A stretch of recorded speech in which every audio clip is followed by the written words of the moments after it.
Bonjour, je me nomme Zanon Koulibaly et je suis actuellement étudiant en année de master au sein du programme Grande École à l'EM Lyon Business School. Avant cela, j'étais en Côte d'Ivoire où j'ai suivi une formation d'ingénieur.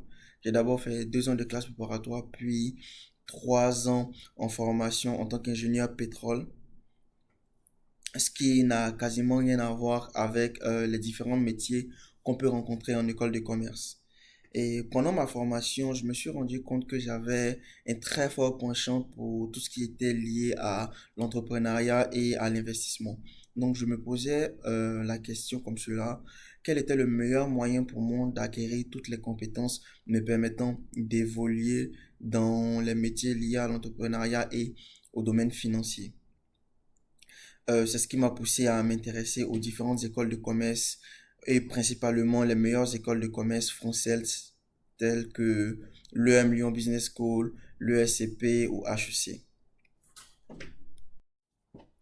Cependant, j'ai rencontré énormément de difficultés dans mon processus pour arriver à l'EM Lyon Business School, que ce soit au niveau de la recherche des différentes informations par rapport aux écoles, la préparation euh, des différents concours et même des difficultés financières.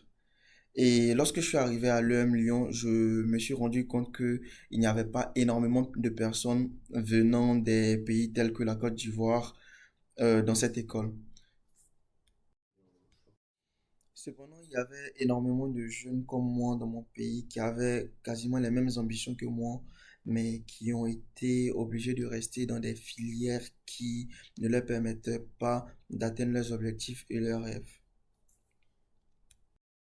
Bonjour tout le monde, je m'appelle Miliel Hamdawi et comme mon collègue Zanan, je suis étudiant à l'UM Lyon Business School en programme Grande École en troisième année en alternance.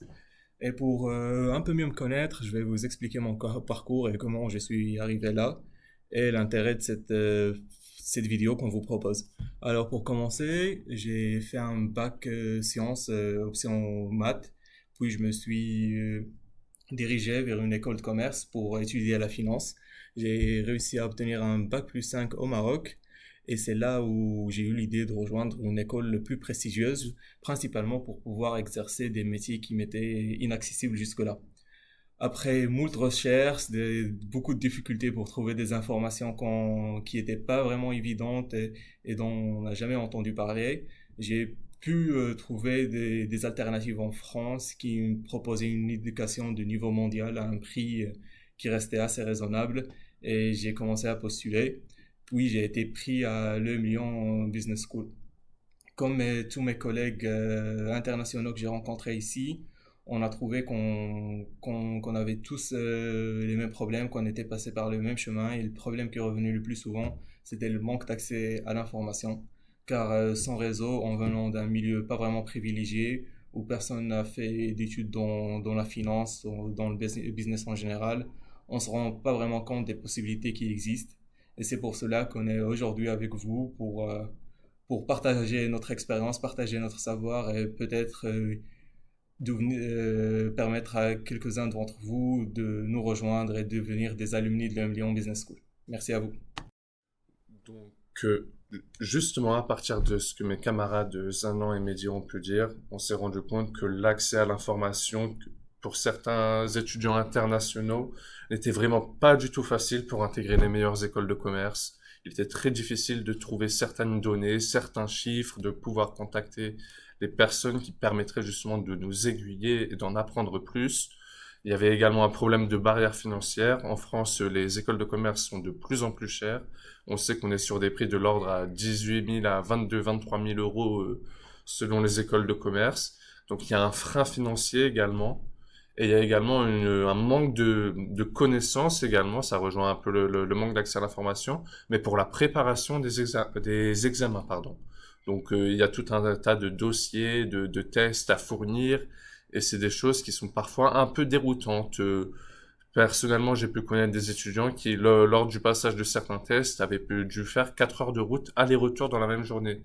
Donc il y a toute une contrainte de logistique également. Et ce qui nous a permis à partir de ça, d'organiser un séminaire en conviant certains étudiants qui voulaient intégrer les meilleures écoles de commerce françaises, Durant ce séminaire, il y a eu un fort public, une forte attractivité justement. Beaucoup d'étudiants se sont intéressés à ce que nous avions proposé, pardon. Il y a eu également des échanges personnalisés enfin individuels, donc basés sur le dossier de l'étudiant, d'où il venait, quelles écoles il voulait intégrer. Durant ce séminaire, on a présenté les différentes écoles françaises qui sont très intéressantes à intégrer. On a également parlé des prérequis, donc en l'occurrence en tant qu'étudiants internationaux, donc pareil en tant qu'étudiant français, mais donc c'est minimum un bac+3, donc un niveau licence. Procédure de candidature également, il y a un site sur lequel les étudiants doivent se rendre pour justement remplir toutes les informations inhérentes à leur dossier. Il y a également les modalités de financement de scolarité également. On sait que déjà c'est très cher de candidater aux écoles de commerce françaises. Il faut compter 130 € par école. Donc si on postule par exemple à 3 écoles, ça peut représenter une somme assez conséquente. Et il y a également les différentes opportunités, car il est important d'entrer en école de commerce, mais une fois qu'on est en école, il faut quand même savoir vers quel stage choisir, quelles sont les entreprises qui nous intéressent le plus, trouver sa vocation pour justement devenir par la suite quelqu'un qui s'épanouit et qui se plaît dans son job. Pour tout le monde, je vois qu'on est 26 sur le live, je crois qu'on va commencer.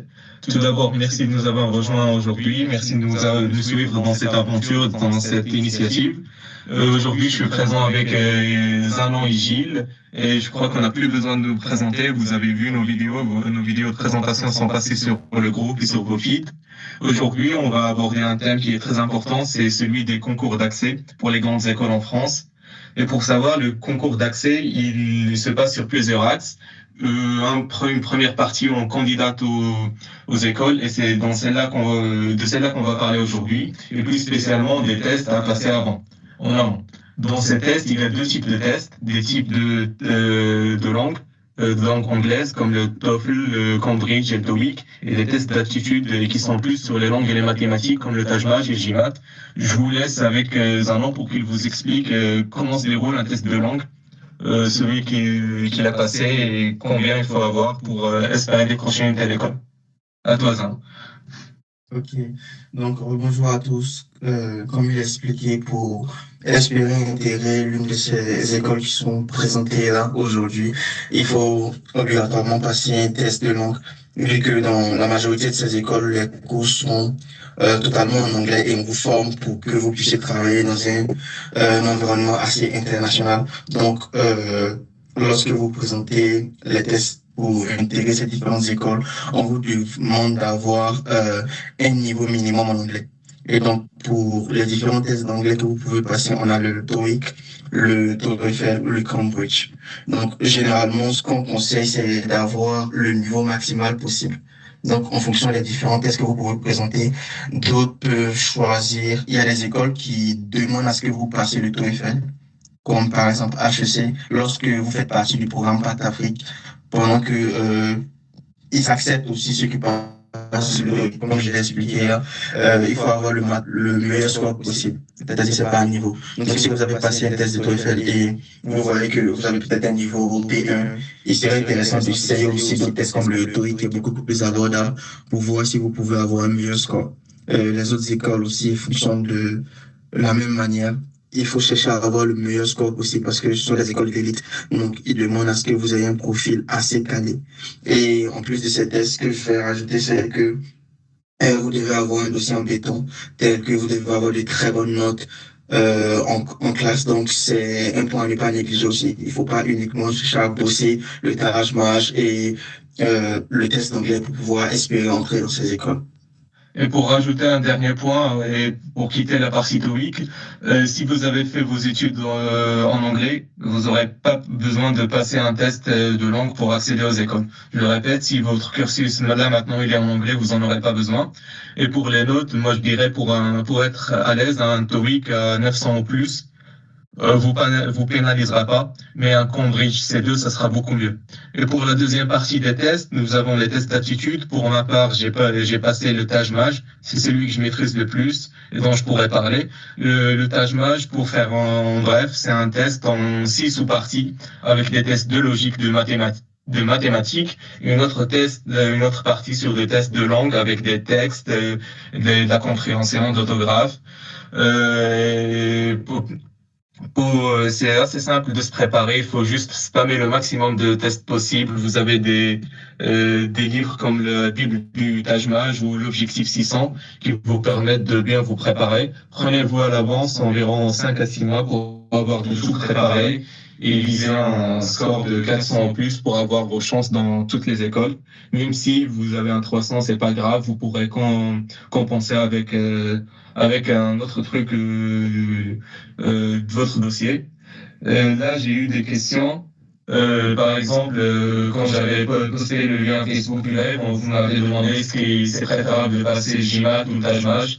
Ça ne compte pas. Passez celui dans la langue où vous êtes le plus à l'aise. Si vous êtes plus à l'aise en anglais, passez le GMAT. Si vous êtes plus à l'aise en français, passez le Taj-Maj. Et c'est tout bon pour ce petit live qui reste assez court. On se retrouve demain pour parler d'une autre partie qui est celle des entretiens oraux et de la suite du processus de candidature. Je vous remercie à tous et je vous souhaite une très très bonne soirée. Au revoir. Merci. Passez une excellente soirée aussi. Au revoir.